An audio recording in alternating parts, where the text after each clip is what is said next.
अपनी तालियों से इसी प्रकार इन कलाकारों को नवाजते रहें। राष्ट्रीय स्वयंसेवक संघ के सरसंघ चालक गुरु जी माधवराव सदाशिवराव गोलवलकर जी के परामर्श से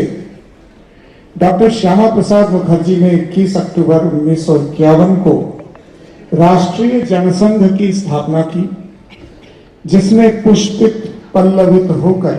घाती प्रावधानों को हटाने के लिए भारतीय जनसंघ ने हिंदू महासभा और राम राज्य परिषद के साथ मिलकर सत्याग्रह प्रारंभ किया। संघ के प्रसिद्ध गीत चंदन है इस देश की माटी, तपोभूमि हर ग्राम है, आइए इस गीत को सुनते हैं।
जयंती के स्मरणोत्सव के अवसर पर यह कार्यक्रम आयोजित हुआ है भारत सरकार के संस्कृति मंत्रालय द्वारा,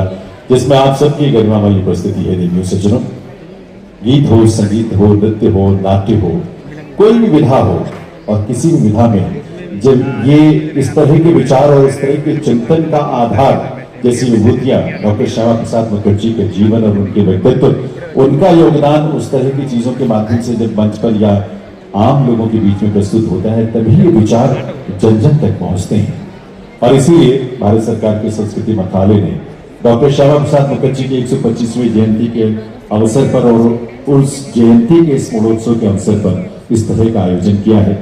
हम आगे आपके सामने एक और छोटी प्रस्तुति रखने जा रहे हैं, वो नाटक के रूप में है। दरअसल भाषा को और बांग्ला साहित्य को चुना अपने अध्ययन के लिए, ताकि एक संदेश दिया जा सके कि बांग्ला या अन्य जो भारतीय भाषाएं हैं उनको अहमियत मिले, उनको महत्व मिले और उनको भारतवासियों को उनसे वंचित ना किया जाए। तो ऐसी संवेदनाओं और गहनताओं के साथ उन्होंने अपने जीवन के आरंभिक काल में अपनी शुरुआत की थी। और पीछे एक प्रदर्शनी भी लगाई गई है, इस स्टेज के पीछे है। कार्यक्रम के बाद आपको समय मिले तो आप जरूर देखिएगा, और बल्कि समय निकाल कर देखिएगा, क्योंकि उसमें उनकी पूरी जीवन यात्रा को समेटा गया है। बहुत सारे भावपूर्ण उसमें प्रसंग आपको मिलेंगे। जब जम्मू कश्मीर की अपनी यात्रा और श्रीनगर जाते हुए, क्योंकि ये बड़ी विकट और दुखद स्थिति थी कि उस समय जम्मू कश्मीर में प्रवेश के लिए भी हर भारतीय को परमिट की आवश्यकता होती थी, जो जम्मू कश्मीर के लिए अर्पित करते हुए हम सब की तरफ से श्रद्धा सुमन अर्पित करें माननीय गजेंद्र सिंह शेखावत जी, डॉक्टर जितेंद्र सिंह जी, सचिव महोदय और अन्य जो विशिष्ट अतिथि यहाँ पर आ रहे हैं। आप सभी अपने स्थान पर खड़े होकर 125वीं जयंती के स्मरणोत्सव के अवसर पर यह आयोजन भारत सरकार के संस्कृति मंत्रालय ने किया है। देवियों सज्जनों, और उनके चित्र पर पुष्पांजलि अर्पित करके आप सबकी तरफ से, हम सबकी तरफ से, ये राष्ट्र सदैव कृतज्ञ रहेगा ऐसे महान विभूति का जिन्होंने अपने जीवन को, अपने प्राणों को न्यौछावर किया इस देश की एकता और अखंडता के लिए। इस देश में उन्होंने शिक्षा की एक अलग जगह जगाई जो स्वदेशी थी। इस देश में उन्होंने ऐसे कीर्तिमान स्थापित किए स्वदेशी, अपनी बोली, अपनी भाषा, अपनी संस्कृति, अपने संस्कार, अपने सोच, अपना विधान, इन सबको लेकर उन्होंने जीवन भर संघर्ष किया। और ऐसे संवेदनशील व्यक्ति जिन्होंने 1945 के अकाल के समय जब 50 लाख लोग मृत्यु के काल में समा रहे थे, उस समय उन्होंने लाखों लोगों का जीवन बचाया और देश भर से मदद मंगवाकर लोगों को कपड़ा, खाना, दवाइयां, ये सब उपलब्ध करवाए। वो सब जो सरकार नहीं करती थी, वो सब डॉक्टर श्यामा प्रसाद मुखर्जी जी और उनके नेतृत्व में जो संगठन काम कर रहे थे, उन सब पुष्पांजलि अर्पित करके हम सबकी तरफ से श्रद्धा सुमन अर्पित किए और हम सब उसमें शामिल हुए।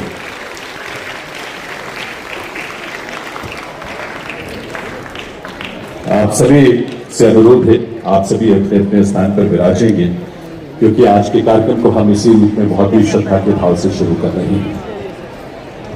डॉक्टर श्यामा प्रसाद मुखर्जी जिन्होंने 6 जुलाई को 1900, बहुत आवश्यक है ऐसे कार्यक्रमों से जुड़ना, और जुड़कर विराम सिर्फ कार्यक्रम तक ही नहीं संपन्न हो जाना चाहिए, बल्कि ये यात्रा जानने की चलते रहनी चाहिए, क्योंकि बहुत विशाल योगदान है डॉक्टर श्यामा प्रसाद मुखर्जी जैसे महान विभूतियों का। आप सबके बीच सभागार में माननीय मुख्य अतिथि श्री गजेंद्र सिंह शेखावत जी, केंद्रीय संस्कृति एवं पर्यटन मंत्री, साथ ही विशिष्ट अतिथि के रूप में पधारे केंद्रीय विज्ञान एवं प्रौद्योगिकी और पृथ्वी विज्ञान राज्य मंत्री स्वतंत्र प्रभार डॉक्टर जी